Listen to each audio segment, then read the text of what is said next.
Hi friends, మీరు చూస్తుంది ఏంటంటే మనకి గ్రౌండ్లో అనేది సిపివిసి పైపులు ఏ విధంగా వేయాలి ఏంటనేది కొత్తగా ప్లంబింగ్ వర్క్ చేసే వాళ్ళకి ఈ వీడియో అనేది ఉపయోగపడుతుంది. కొత్తగా వర్క్ చేసే వాళ్ళ కోసం ఫస్ట్ పైనుంచి ఏ పైపులు వేయాలి ఏంటనేది మీకు ఈ వీడియోలో ఎక్స్ప్లెయిన్ చేస్తాను. మనకి ప్రెజర్ కౌంటర్ ఏంటంటే పైనుంచి కిందకు వచ్చే పైపులు, ట్యాంక్ నుంచి డెలివరీ పైపులు మనకేంటంటే అంగుళం పాతిక వేసుకోవచ్చు, అంగుళంన్నర వేసుకోవచ్చు. అది కస్టమర్ ఇష్టం బట్టి మనం పైపులు అనేది వేసుకోవచ్చు. ఇక్కడ ఏంటంటే మనకి మోటార్కి ఎప్పుడు కూడా షార్ట్ ఎల్బోలు అనేది వేయకూడదు. లాంగ్ ఎల్బోలు అనేది వేసుకుంటే మోటార్ మీద లోడ్ అనేది పడదు. అందుకని ఏంటంటే మనకి ఇక్కడ షార్ట్ ఎల్బోలు అనేది వేసి మనకి పైనుంచి కిందకు వచ్చేది అంగుళం పాతిక సిపివిసి పైప్ లైన్ అనేది నడపడం జరిగింది.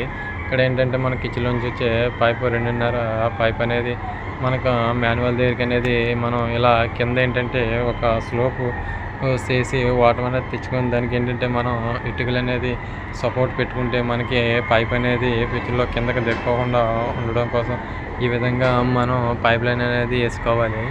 ఇలా పైప్ అనేది మనకి మాన్యువల్ దగ్గరికి ఏ విధంగా వేస్తే తర్వాత మనం ఇక్కడ 14, 16 అలాగే మాన్యువల్ అనేది సైజు కట్టుకోవడానికి వీలుగా ఉంటుంది. ఈ విధంగా మనం అక్కడ వాటర్ పోసినప్పుడు ప్రతి వాటర్ డ్రాప్ అనేది ఎక్కడ కూడా ఆగకుండా ఈ విధంగా వస్తుంది లేదనేది మనం చెక్ చేసుకోవాలి. ఇది వచ్చి రెయిన్ వాటర్ మేడ నుంచి వచ్చి డైరెక్ట్ మాన్యువల్లో కలపడం జరిగింది. ఇక్కడ ఏంటంటే మనం ఎలక్ట్రికల్ పైప్ లైన్ అనేది 3/4 తీసి గేటు లైట్లకి తర్వాత మనం మోటార్కి అనేది ఈ విధంగా పైప్ లైన్ అనేది తీసుకెళ్ళడం జరిగింది. ఈ విధంగా వర్క్ అనేది మొత్తం మనం గ్రౌండ్ వర్క్ అనేది కంప్లీట్ చేయడం జరిగింది. ఈ విధంగా ప్లంబింగ్ వర్క్ కింద గ్రౌండ్లో అనేది ఈ విధంగా వేసుకోవాలి.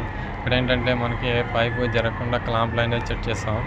ఇక్కడ గేట్ వాళ్ళు